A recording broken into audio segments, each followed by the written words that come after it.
por una agenda definida por las grandes potencias mundiales.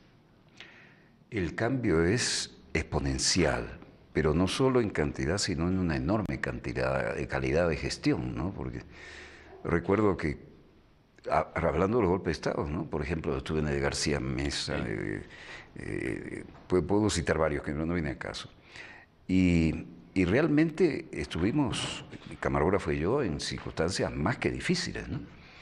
Pero por alguna razón este mágico país nos hace quererlo y es entrañable. ¿Será porque era la hija predilecta del Libertador o por lo que, como lo queramos ver? Y es un país que genera noticias muy positivas, ¿no? Cuando antes era que, a ver qué hay, otro golpe de Estado o algo así, ¿no? Más de 170 golpes de Estado en su historia. Un país que si aparecía en la noticia mundial, por lo general desapercibido, y si aparecía era porque registraba los peores índices o de inestabilidad o de pobreza o de sometimiento. Hoy es muy distinto. Somos un país que tiene una fuerte raíz indígena, una fuerte tradición. De la cual además están orgullosísimos como nosotros, ¿no? Porque pero antes parece que había deseo de ocultar esas cosas. Claro. Claro. Entonces, ¿usted cómo quiere levantar un país antes cuando oculta la mitad de su existencia? Era imposible. Hoy que el país se encuentra en su modernidad, es un país que mira la modernidad con ímpetu, pero que no pierde de vista y se siente orgulloso de sus raíces indígenas, campesinas, plurinacionales. Entonces este encuentro entre lo antiguo y lo nuevo, entre la raíz y el horizonte, nos ha convertido hoy en un país que marca noticia positivamente. Por cuarto año consecutivo estamos en los niveles de mayor crecimiento, hemos reducido notablemente la extrema pobreza, hemos logrado integrar a una sociedad muy racializada, donde el poder, el dinero, el prestigio estaba distribuido en función de colores de piel. Eso hemos logrado desmontar. Y entonces es un país que se reencuentra con sus potencias, que se reencuentra con sus energías, y por eso en corto tiempo, es una década, Walter, que ha permitido que Bolivia ahora aparezca en el contexto internacional como un ejemplo de un país revolucionario, de un país socialista, de un país dirigido por gente humilde, por gente trabajadora, pero que es capaz de exhibir al mundo índices de democracia, índices de integración, índices de participación, índices de crecimiento económico, índice de distribución de la riqueza y propuestas mundiales que marcan agenda en el mundo. Eso tiene que ver mucho con que nos hemos reencontrado con nuestras propias fuerzas.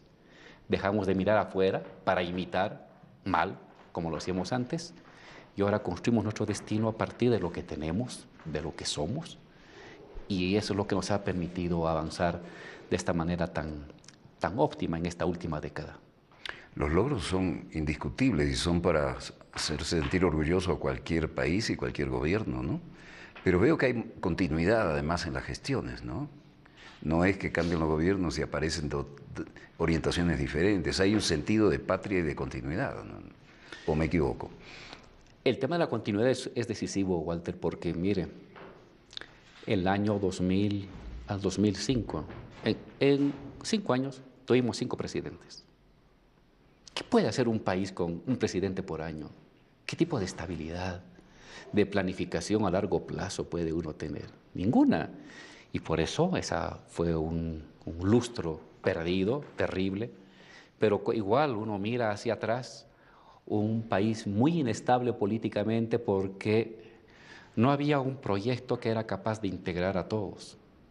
Entonces todo el mundo se peleaba contra todos, y las fracciones regionales, el faccionalismo étnico y el faccionalismo clasista habían convertido a nuestro país en el país más pobre del continente, junto a Haití, a nuestra querida Haití. Hoy no. Hoy, como usted dice, podemos dar ejemplo de lo que es un gobierno populista. En el más académico y perfecto sentido de la palabra. Un gobierno populista que genera estabilidad, que tiene un horizonte de largo aliento para su país. Un gobierno populista que es capaz de haber sacado en una década al 20% de su población, al 20%, 22% de la extrema pobreza. Un país populista que ha hecho crecer su economía en 12 años 4 veces. 4 veces. Un país populista que en términos macroeconómicos exhibe las cifras más envidiables de Sudamérica. Pues sí, somos un país populista que ha dado lección a los no populistas de lo que es tener un manejo de la economía satisfactorio en favor de la gente más necesitada, preservando soberanía y cumpliendo los grandes objetivos que como nación nos hemos planteado. Entonces, evidentemente ahora ya Bolivia no solamente es conocido como el lugar de los golpes de Estado, ni lugar de la muerte del Che, porque eso era Bolivia para el mundo, donde murió el Che y donde sabemos que hay muchos golpes de Estado. Hoy Bolivia ahora es conocido como un modelo de lo que puede hacer un gobierno de izquierda. Es conocido como un modelo de lo que puede hacerse integrando a los pueblos indígenas junto con los sectores mestizos para construir una nueva integración plurinacional de las personas. Y nos sentimos orgullosos y queremos que estos récords que está marcando Bolivia continúen, pero también y alumbren e irradien al resto del continente. Pues lo están logrando, porque se han vuelto referencia para mucha gente, ¿no? En la patria grande latinoamericana y caribeña, como Muchas decimos gracias, nosotros. ¿Y usted conoce Y a ese es nuestra el motivo de nuestra presencia aquí, rendirles tributo y querer enterarnos por quienes realmente lideran de cómo se ha logrado este proceso. Lo recibimos con mucho cariño viniendo de usted y de la gente. Somos un país muy sencillo, nuestra gente es muy humilde y es muy laboriosa. Pues bien, ahora su sencillez y su laboriosidad se convierten ahora, antes eran sinónimo de miseria y abandono. Hoy son fuente y energía de orgullo, de dignidad, de soberanía, de crecimiento, de conquista del desarrollo que tanto había deseado.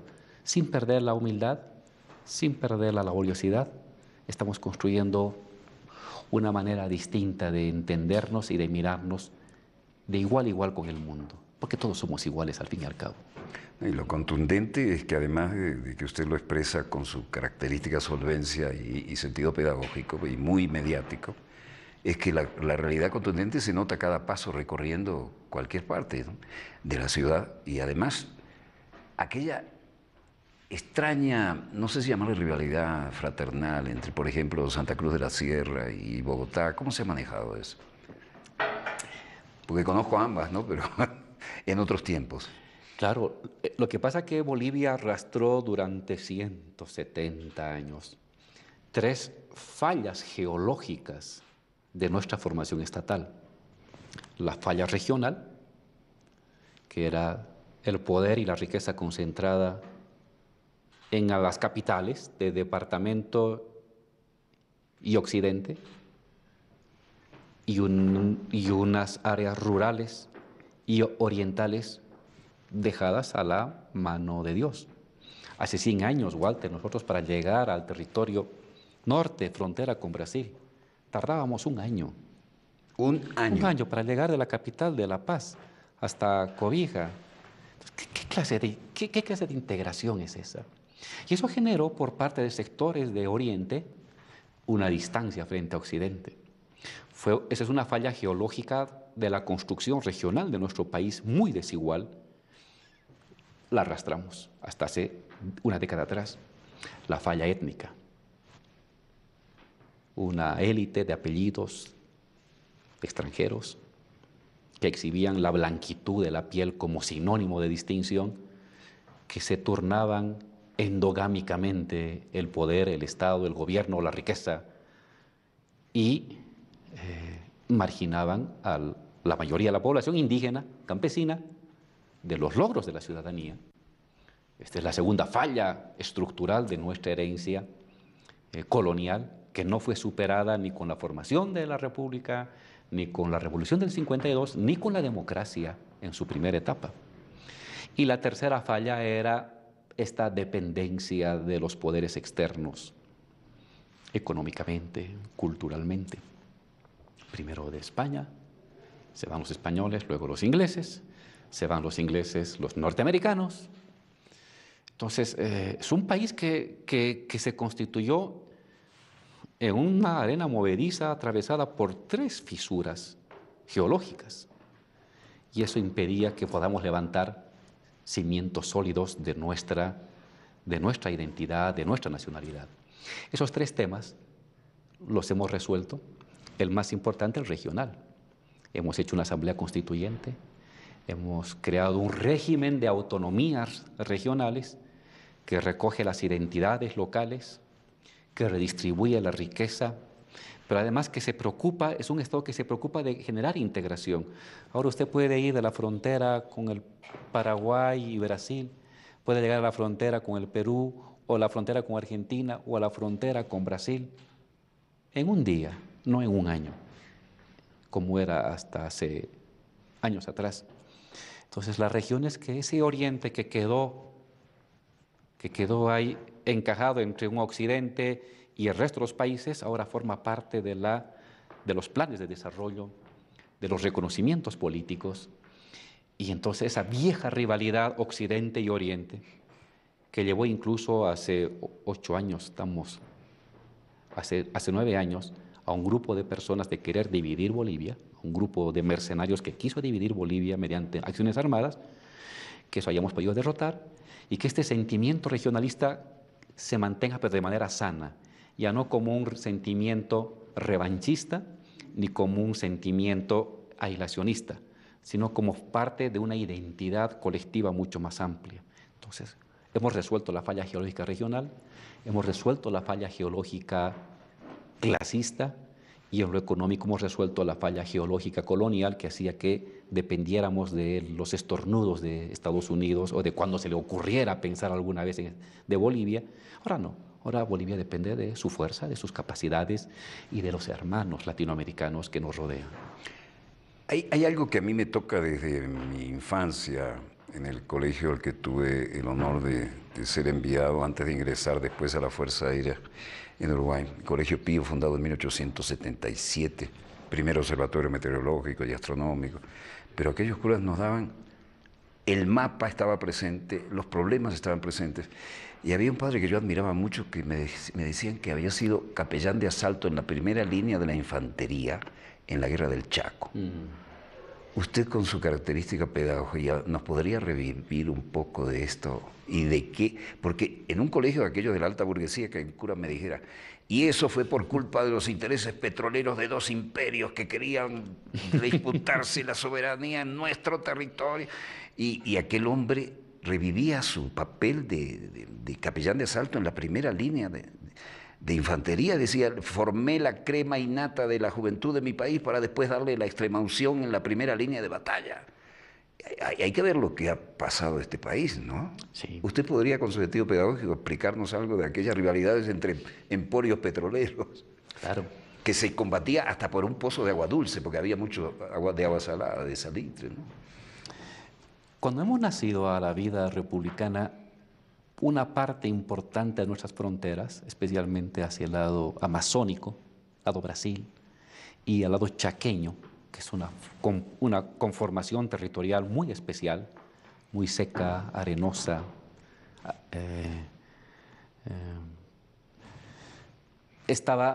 tenía problemas de delimitación. Entonces, en los principios del siglo XX, desde los años 20, empresas petroleras que son convocadas por el liberalismo que estaba de moda entonces en todo el continente. Siempre y en Bolivia, ¿no? Y luego viene el neoliberalismo, sí. 80 años después. Pues en ese tiempo el liberalismo político y económico invitó o trajo o aceptó la presencia de empresas extranjeras que comenzaron a explorar justamente esta zona del Chaco, que es sur de Bolivia y norte de Paraguay, buscando petróleo, y fueron encontrando gradualmente pozos de petróleo. Entonces, ahí surgió una disputa entre empresas petroleras por el control de esta área que se sabía iba a ser muy rica en este recurso que estaba emergiendo como el principal recurso de la economía mundial. ¿Qué metrópolis había de un lado y de otro? Estaba por una parte empresa petrolera inglesas y empresas petroleras norteamericanas. Es la transición también de un imperio a otro, del imperio inglés decadente que va dejando la posta al imperio norteamericano. Y entonces teníamos empresas petroleras que querían disputarse el control de esas áreas y cada empresa petrolera tenía a un gobierno de su lado, al boliviano por un lado, al paraguayo por otro lado. Y entonces esos dos países hermanos, países muy pobres, se lanzaron a una guerra en un territorio que casi no lo conocían, ni uno ni otro país, donde había pueblos indígenas desconectados de las realidades nacionales de Uruguay y de Bolivia, pero que el fondo era quién controla los campos petroleros, las áreas petroleras, y tanto de las ciudades como del campo. Pero lo que hizo esta guerra, más allá de dirimir que inicialmente era una guerra de empresas petroleras, que usó como carne de cañón al pueblo, tanto de Bolivia como de Paraguay. Pero eso despertó en el pueblo boliviano un sentimiento de integración, porque en las arenas del Chaco se juntaban profesionales de la ciudad con indígenas aymaras, con indígenas quechuas. Y afrontando la muerte por una causa común, igualados por las circunstancias. Hasta antes nada tenían en común. Unos eran ciudadanos y otros no eran ciudadanos con derechos. Pero en la guerra, la muerte los unía. Y eso creó un sentimiento de integración patria, la muerte, el sacrificio, las penurias. Es una zona muy seca donde no hay agua y donde una gota de agua es el tesoro más preciado. Entonces fueron a morir defendiendo intereses de empresas, pero en la defensa y en la confrontación de la muerte se reconocieron como bolivianos, indígenas y mestizos, profesionales y campesinos, obreros y artesanos. Entonces, cuando regresan de la guerra, defendiendo la patria, dicen, oigan, durante mucho tiempo nos han marginado, nos han utilizado, han muerto hermanos y padres por empresas petroleras y al final Bolivia sigue mal. Entonces surge desde entonces un fuerte sentimiento nacionalista que va a dar lugar a la formación primero de los partidos de izquierda, pero también de los partidos nacionalistas y de una tendencia muy importante del nacionalismo militar. Ese es un tema que no todo el mundo ha sabido expresar y usted es el pedagogo necesario en este tema, dada la profundidad de dossier que alcanza todas las categorías socioeconómico-culturales. A mí me parece que debería darnos una clasecita en este momento sobre ese tema. Si no lo alejo de lo que usted además quiera expresar, ¿no? Porque aquí la palabra es suya. Lo que pasa que militares y ciudadanos van al Chaco a morir por intereses de otros. Y cuando regresan, por una parte con la victoria de haber defendido una heredad patria, por otra parte con la derrota de haber perdido otro pedazo del territorio, hay toda una revolución cultural, una revolución que atraviesa a campesinos, van a comenzar a llevarse adelante la conformación de estructuras, no solamente comunitarias, sino ya más regionales y nacionales, obreras, la formación de la Federación de Mineros, posteriormente la Central Obrera Boliviana, y militares, surge un patriotismo de militares que han sido tenientes, que han sido capitanes, que han sido coroneles, y que dicen, oigan, hasta el día de hoy nos han gobernado dueños de empresas mineras y de haciendas, y nos han llevado a morir por intereses de otros. Toca que nos hagamos cargo de este país al que amamos, por el que hemos entregado nuestra vida, por el que hemos perdido al hermano, al padre, al primo, al compañero. Toca rescatarlo. Y desde entonces surge al interior de las Fuerzas Armadas una veta que llega hasta hoy de un vanguardismo patriótico militar. Los militares van a ser los primeros en nacionalizar la empresa petrolera. Aquí había una empresa petrolera, Standard Oil. Oh, tiene un historial. La nacionalizan, crean la primera empresa petrolera de Bolivia, YPFB, crean un código laboral muy avanzado que va a durar hasta el día de hoy. Código laboral además, ¿no? Sí. ¿En qué año estamos hablando? Estamos hablando de 1938. La guerra acaba el 36, fines del 36.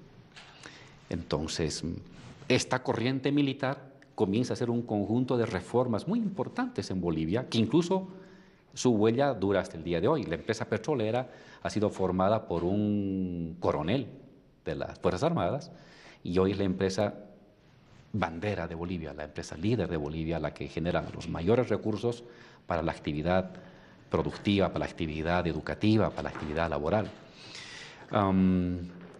Entonces, se da toda una generación de la Guerra del Chaco que se llama, que en lo militar tiene posiciones muy progresistas para su época y también que en el ámbito político va a permitir el florecimiento de partidos políticos de corte nacionalista e incluso el potenciamiento de partidos políticos de corte marxista.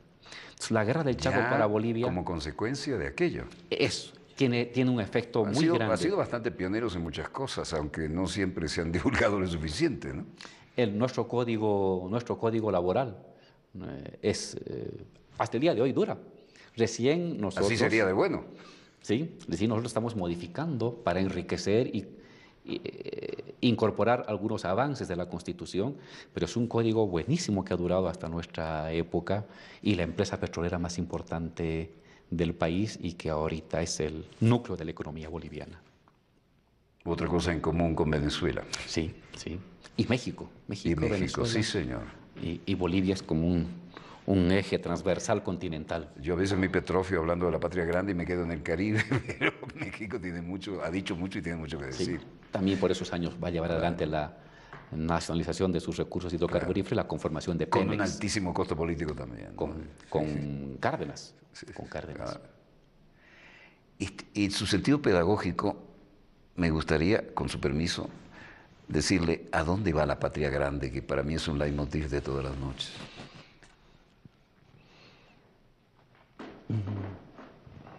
Hoy no está bien. Hoy no está bien la patria grande. Tiene problemas, pero los ha tenido siempre y hemos sabido remontar las adversidades. Y es lo que nos ha generado anticuerpos, ¿no? Y va a seguir generándolo, pero hay un sedimento. Lo que se ha hecho, si usted se fija desde tiempos de Bolívar, que caminó desde allí, desde el norte y llegó hasta aquí abajo, nunca el continente latinoamericano había estado unido políticamente como lo ha estado cuando estaba el presidente Maduro, luego Chávez, Lula, Kirchner, Correa. Por allá en Uruguay apareció el Frente Amplio con Tabaré y con el Pepe. Claro, nunca antes había habido esta integración, esta cercanía, porque antes cada uno de los países miraba al norte para cambiar ministros, para tener un acuerdo con el país de al lado, preguntaba primero a la embajada norteamericana y si aceptaba la embajada recién se reunían entre presidentes. En esta década virtuosa del año 2000 hasta el año 2000, 2011, 2012, 2013, se ha hecho en América Latina lo que no había sucedido desde tiempos de los libertadores. Se ha construido CELAC, se ha construido UNASUR, había la integración de los presidentes y los asuntos los resolvíamos nosotros los latinoamericanos, sin esperar la intervención de una OEA, que siempre ha sido un títere de Norteamérica, o de ellos, de las tropas norteamericanas. Creo que fue Mario Benedetti que dijo, no lo juraría, ¿no? Pero lo que me importa es el concepto, ¿no? El Ministerio de Colonias de los Estados Unidos, la OEA, dijo. Sí, sí, y lo sigue siendo de una manera brutal y descarada. Entonces, esta integración primero política que la estuvimos construyendo fue la continuación de lo que estaba haciendo Bolívar siglo atrás. ¿Qué nos faltó en esta primera oleada? La integración económica, porque esto sedimenta, esto coloca un tramado mucho más sólido que la mera afinidad política entre presidentes revolucionarios y progresistas. Y creo que ese es el destino de la patria grande no solamente es una frase bonita, es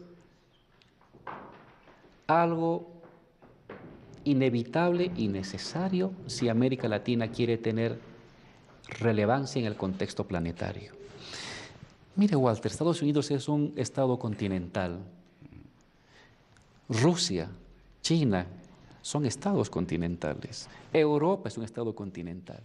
¿Quiénes marcan el destino hoy del mundo? esas potencias. El resto no marcamos ningún destino. ¿Cuándo América Latina va a ser influyente en el contexto mundial? Cuando deje de actuar como país, imitando o aceptando algún patrón externo. Cuando este continente, ojalá desde México, y creo que cada vez el muro mismo, en su crueldad y su ignominia, es una manera de decirle a México, oye, eres de este lado. Tal vez eres de este lado. Esta circunstancia de tener un personaje como el que está en la Casa Blanca, ¿no?, nos ayude a eso, porque es un toro en una cristalería, sin ánimo de ofender a los toros, ¿no? Pero... Lo ha dicho usted muy bien.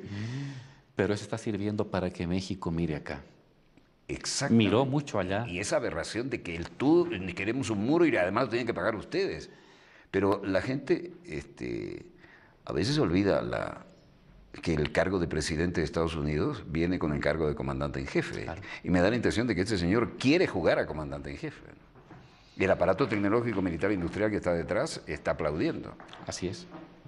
Pero para nosotros es la señal de que por mucho de que hagamos lo que nos digan los del norte, siempre vamos a ser distintos a ellos.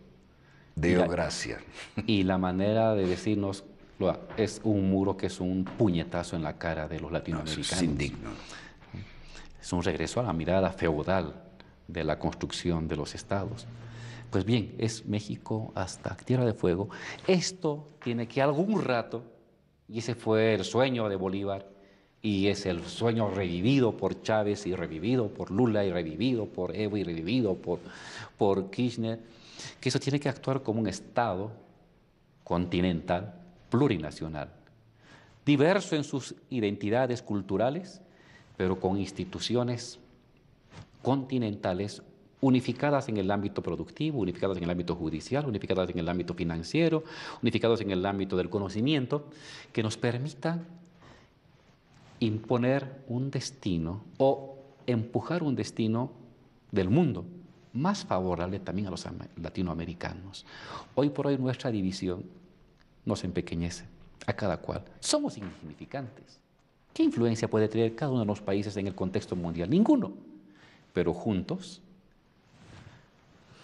recursos naturales, población, mercado, litio, petróleo, alimento, biodiversidad, minerales exóticos y algo que puede ser motivo de guerra en el futuro, agua. Mucha agua. Aquí está el agua. Entonces, si algún rato el continente va a tener una relevancia en el mundo, va a ser cuando estemos integrados como un Estado continental, plurinacional,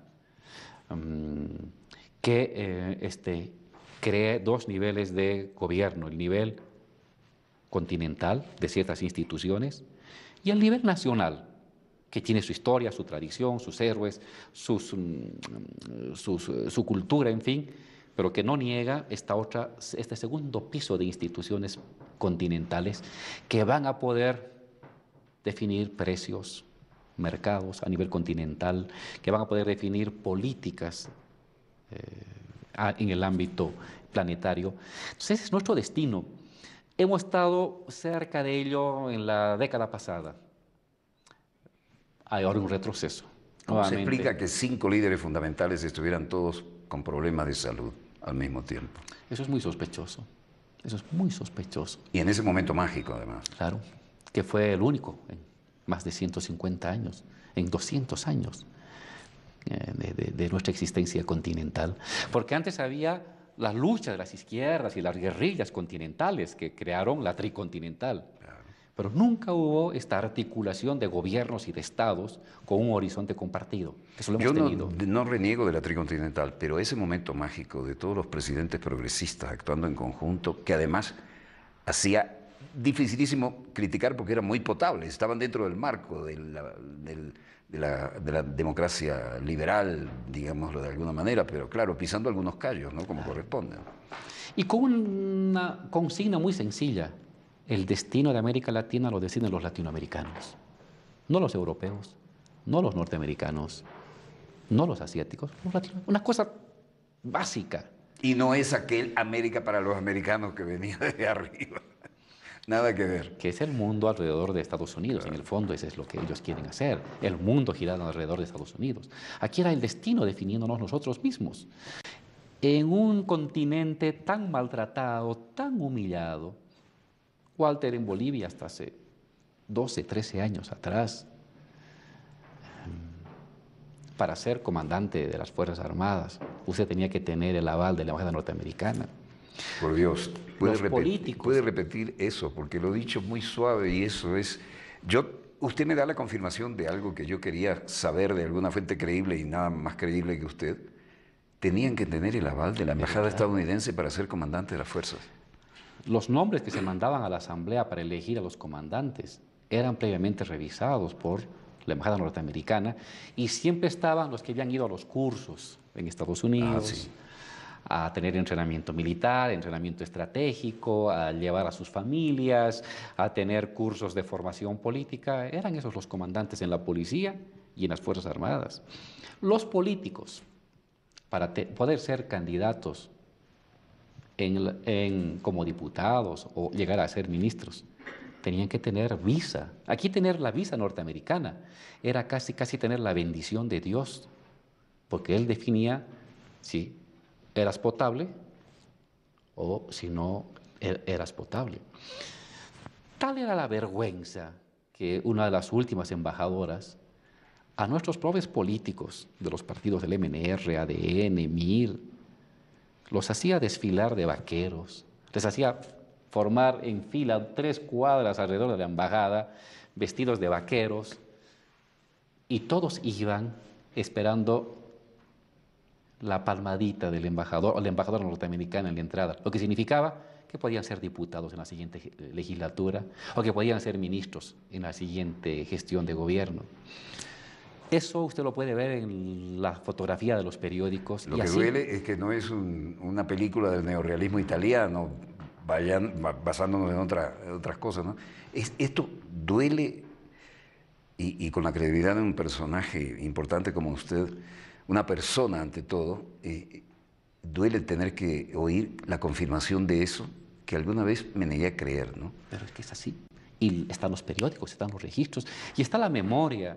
Y hoy quedan todavía digámoslo así, los hijastros de esa vieja generación lacaya de políticos bolivianos que todavía clandestinamente se van a la embajada norteamericana a celebrar el Año Nuevo o la llegada del nuevo representante, y es pura esa gente que no tiene Thanksgiving Day.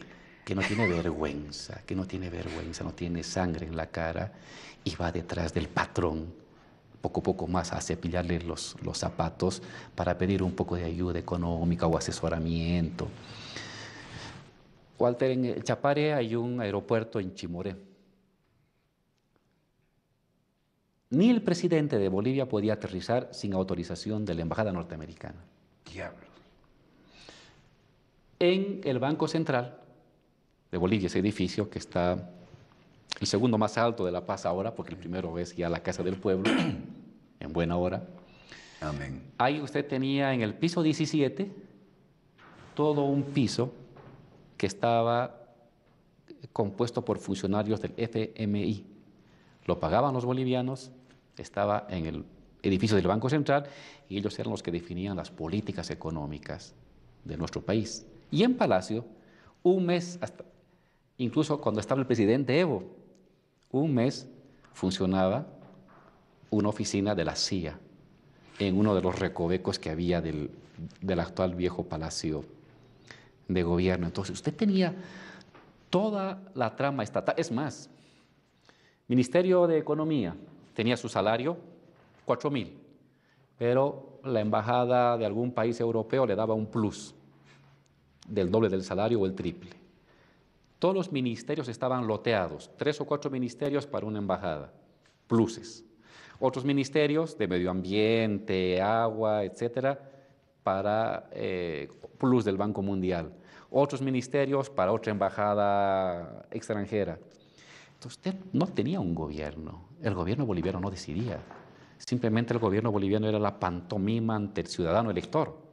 En la realidad, la trama de quien manejaba la economía y la política de nuestro país eran otros actores. Por eso, este odio visceral que se desata contra Evo, porque él rompe con todo ello. Señor de la CIA, fuera. Señor del FMI, fuera. Señor de la Embajada Norteamericana, haga sus fiestas en su país. Aquí no me venga aquí a pedir a los políticos que se disfracen de vaqueros ni de Spider-Man para poder ser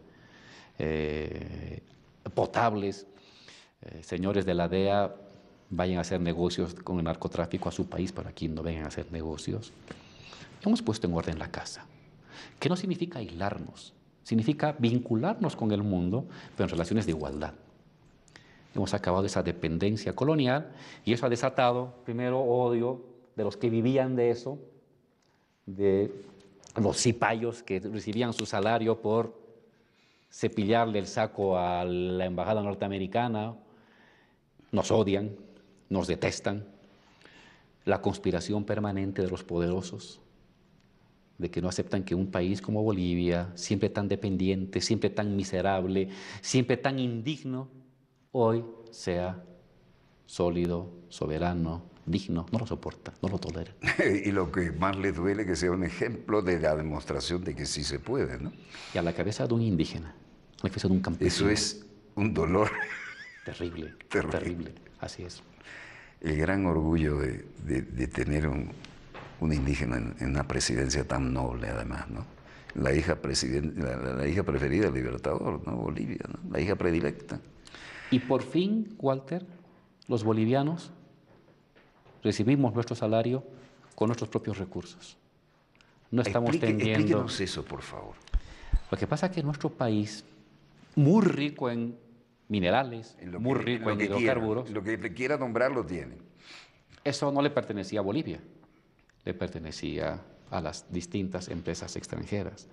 Yo me acuerdo que cuando me reuní con unos políticos extranjeros, no voy a decir el país, me decían: Álvaro, habíamos sido recientemente electos, en su país, el 45% del PIB lo controlan 2 países. ¿Qué van a hacer con eso?, me decían.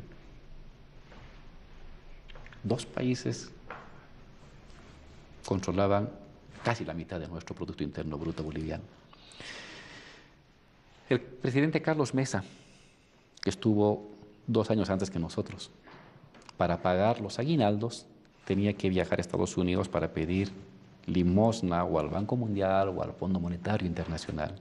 Aquí hubo un enfrentamiento entre policías y militares en la plaza, se agarraron a balazos, porque el presidente Sánchez de Lozada tuvo que subir los impuestos, el pago de impuestos a la gente que recibía salarios, porque no le alcanzaba para pagar el salario de los profesores del siguiente mes. Y Estados Unidos no le hizo caso, es su amigo, pero estaba ocupado en otras guerras seguramente, y aquí subió los salarios y se enfrentaron policías y militares con varios muertos en la plaza. Es decir, era un país que tenía que contar los centavos para ver si le alcanza hasta el día 10 del mes, y después del día 10 hasta el 30 había que persignarse a ver quién se acordaba de Bolivia para darnos dinero. Esa era la historia de Bolivia durante décadas. Resulta que hoy Bolivia puede definir su incremento salarial, lo vamos a definir nosotros. No estamos preguntando al Fondo Monetario ni al Banco Mundial si nos van a prestar plata. Vamos a invertir en carreteras o en colegios con nuestros recursos. Es un país que ha ordenado la casa. Si había petróleo, pues ahora es de los bolivianos. Si había minerales, ahora es de los bolivianos. Si había energía, ahora es de los bolivianos. Y con ese dinero que nos genera esos bienes, distribuimos esta parte para aumentar producción, litio, industrias, este dinero para integrar Bolivia, Oriente, Occidente, este dinero para mejorar la educación y este dinero para incrementar salarios. Entonces, es un país que se sostiene sobre su propio trabajo y eso a uno le da dignidad. Cuando uno habla de soberanía, sin tener tu salario garantizado con tu propio trabajo, la soberanía simplemente es un discurso. Pero cuando la soberanía se sostiene en un discurso político y una sostenibilidad económica, la soberanía tiene sentido y tiene raíz y tiene materia. Y eso es lo que hemos logrado en esta última década. Y de una manera que ha molestado a unos y ha hecho sentir orgullosos a otros porque es una parte fundamental de la patria grande, ¿no? Latinoamericana y caribeña. Y eso estábamos construyendo. Y eso estábamos construyendo. Y tenemos que volver a construirla, Walter, porque o hacemos eso, o América Latina es insignificante y va a ser cualquier cosa en este mundo tan conflictivo, tan violento que nos espera. Es un mundo, un panorama me interesa mundial. muchísimo, ya que usted acaba de acuñar esa frase, ¿cómo vislumbra ese futuro? Es cruel, pero si no partimos del análisis de la realidad, no podemos modificarla, ¿no? Y la previsible realidad que usted maneja se parece cada vez más a la realidad porque hasta ahora no se ha equivocado en nada. No por lo que dijo aquí, sino por su trayectoria, ¿no? Lo que pasa, Walter, que el mundo está viviendo dos procesos simultáneos.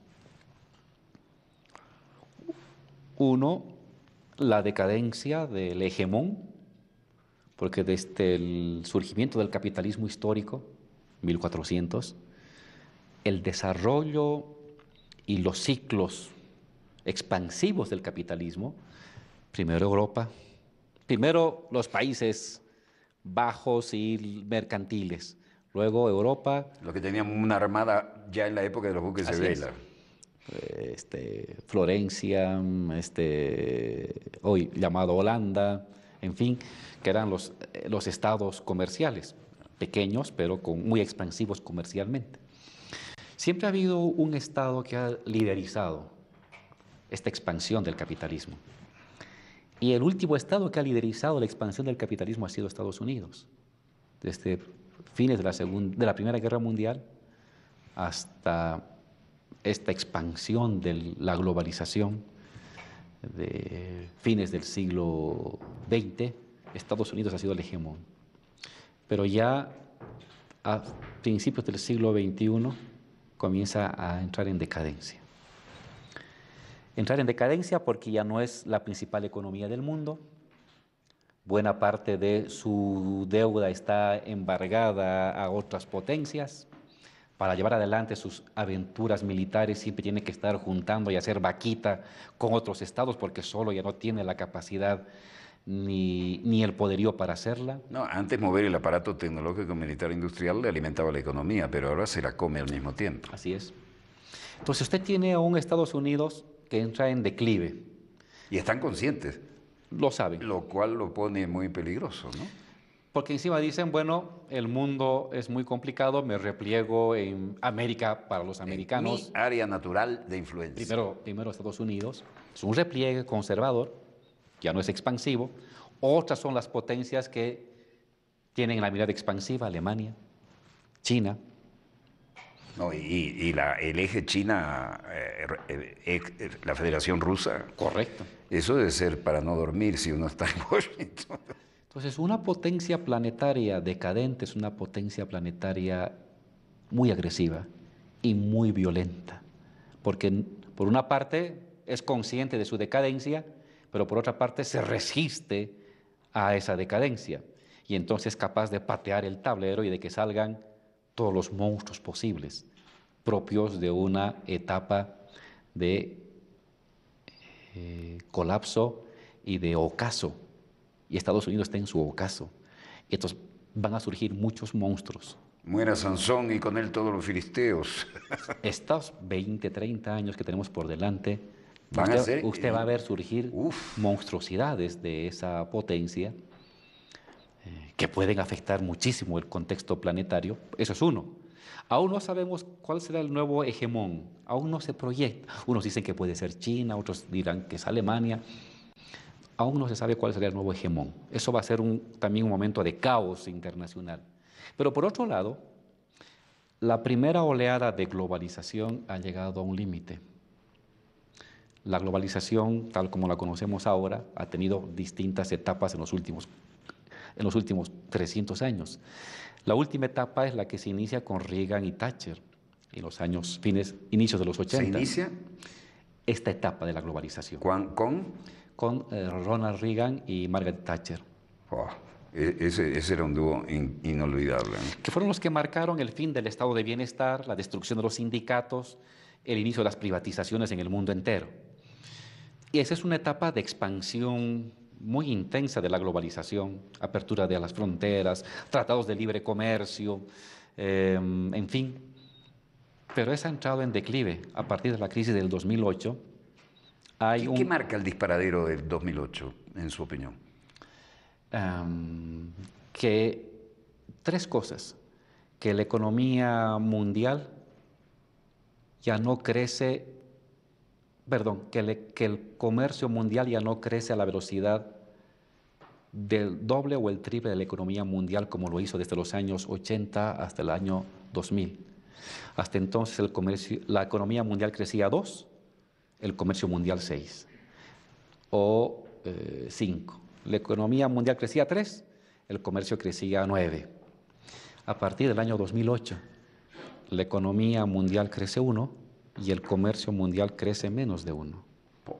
Ha entrado en un declive el motor fundamental de la globalización, que era el comercio mundializado.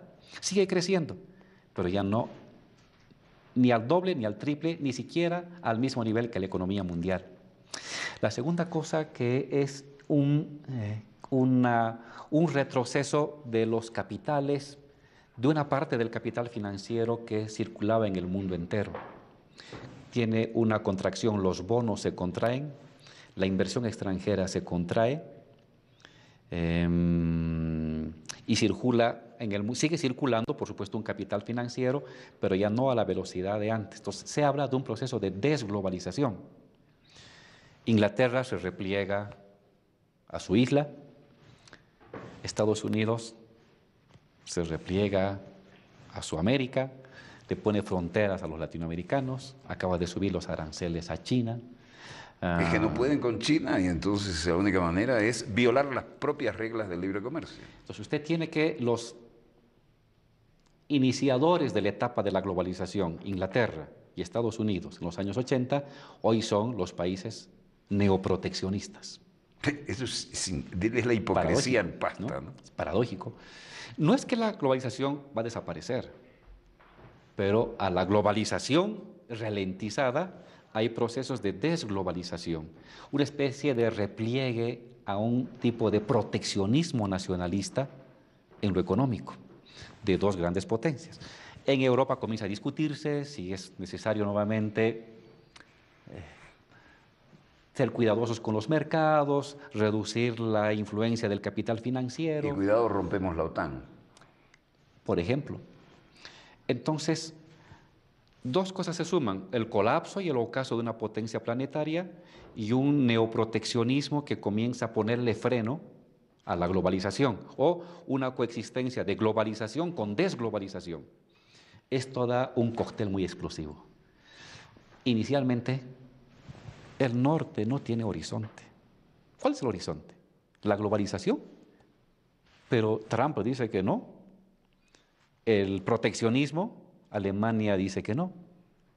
Ahora el adalid de la globalización es China, los comunistas. Y los norteamericanos son los adalides del proteccionismo. Es la contradicción absoluta. Entonces, los neoliberales continentales, ¿a dónde van a ir? ¿Quieren neoliberalismo? Entonces son comunistas con China. ¿Son proteccionistas? Entonces son con Estados Unidos. Y todos los libros de economía a la chimenea. Se han quedado sin discurso. La derecha mundial se ha quedado sin discurso, porque sus líderes, sus modelos a imitar son contradictorios. Unos van por el lado del libre comercio, otros por el lado del proteccionismo, unos por el lado de ampliar la globalización, otros por poner freno a la globalización. Entonces está desatando un caos mental, un caos ideológico y un caos económico. Estamos a inicios de una guerra comercial que no sabemos. Nos quedan 3 minutos y quiero que usted sea el pronosticador con su capacidad académica y su experiencia. No, yo simplemente veo caos mundial. Y no es caos creativo. Este no es caos creativo. No es la brainstorm de los publicistas. Ojalá hubiera sido eso, no. Este es un caos destructivo. Un caos destructivo. Y se van a poner peligrosos, ¿no? Todo. Estamos al borde de una guerra incluso nuclear. Hay gente dispuesta a apretarle el botón con tal de probar cómo están sus nuevas armas nucleares. Linus Pauling ya lo decía hace tiempo, ¿no? La era de los gigantes atómicos y los enanos de la ética, ¿no? Pero no sabía que se nos iba a dar en la cara así, ¿no? Entonces, ahora no hay horizonte, no hay horizonte compartido, no hay proyección rumbo, creíble. no hay proyección creíble, y América Latina no puede vivir con estupor paralizante este caos planetario. Deberíamos mirarnos un poco más el ombligo en el buen sentido, porque tenemos todo para aislarnos de esa tormenta si trabajamos con sentido de patria grande, ¿no? Yo confío o no es loca la idea. Yo confío en una segunda oleada de gobiernos progresistas en América Latina. Ojalá que México dé esa primera señal. Pobrecito México, tan lejos de Dios y tan cerca de Estados Unidos. Sí, pero es latinoamericano. Y no le queda otra Son latinoamericanos. No les queda de otra más que mirar acá y aquí encontrar juntos, sin mirar al norte, nuestro propio destino, nuestras posibilidades, integrar mejor nuestras economías, nuestro mercado y nuestra población muy joven tiene mucha proyección si sabemos planificarla con proyección hacia futuro. Entonces, América Latina, en este momento donde el mundo comienza a resquebrajarse en sus certidumbres, América Latina tiene que protegerse, integrándose, no disparando cada cual por su lado. Entonces, hoy más que nunca, una integración. Y sobre todo no teniendo 9 bases gringas y cediendo soberanía territorial, espacial y marítima. Pero para eso se requiere que los pueblos de esos países que han permitido sus gobiernos crear estas bases coloniales se rebelen. ¿No? Hay que parar a los caínes de América, como decía Libertador. ¿Cómo es eso de que nos colocan un muro para que no entremos y nos traen aquí sus bases militares? ¿Qué es eso? Que en el fondo son maneras de prostituir a la gente en esos lugares y de someterlos. Una América Latina que no se pelee con Estados Unidos, pero que tampoco se deje conducir, influir, manipular ni someter por Estados Unidos. Maestro, esto ha sido una clase magistral de las que pocas veces se ven en televisión. Se lo agradezco en lo personal porque me confirma cosas, me enseña otras. Si uno no aprende algo todos los días anda muy mal, ¿no? Pero no todos los días tenemos el gustazo, permítame el neologismo, de entrevistar a alguien de su categoría intelectual y de coherencia en el discurso y de pedagogía, ¿no? Es usted muy amable, Walter. Muchísimas gracias. No, hago gracias. justicia y además estamos en tierra de la hija predilecta del Libertador que nos une junto con mi querido Artigas, que hizo la primera reforma agraria y tuvo que morir en el exilio. Pero allá también derrotamos a la flota inglesa un par de veces y de eso no voy a hablar ahora, porque hay heridas abiertas. En todo caso, muchas gracias por permitirnos estar allí con ustedes. Espero que hayan disfrutado, como confieso que lo he hecho en cada minuto de este privilegiado tiempo, y quiero decirle con orgullo que es usted un invitado permanente de este programa, que de alguna manera cubre mucho más allá de lo que imaginamos, porque donde no llegamos con los satélites, estamos llegando por la red. Claro. Y recibo cartas hasta de Japón, de universidades de Japón. Yo me siento honradísimo de haber podido entrevistarlo y como hombre que ha trabajado en el monstruo por dentro con los asesores de Kennedy, que se los... brevemente, las viejas campañas en Venezuela eran Acción Democrática, traía a los asesores de los republicanos, y COPEI, los asesores de Kennedy, ¿no? Y a mí me tocó hacer campañas intensísimas con esa gente. Y si alguna vez necesita alguien que quiebre una lanza por usted, cuente conmigo. Muchas gracias, Walter, a usted por su presencia y por toda la enseñanza que nos da cada semana. Yo me siento orgulloso de haberlo podido entrevistar. Donde quiera que se encuentren, muchas gracias por permitirnos estar allí con ustedes. Les habló Walter Martínez, productor y conductor de Dossier. Disponga usted de las cámaras, señor director.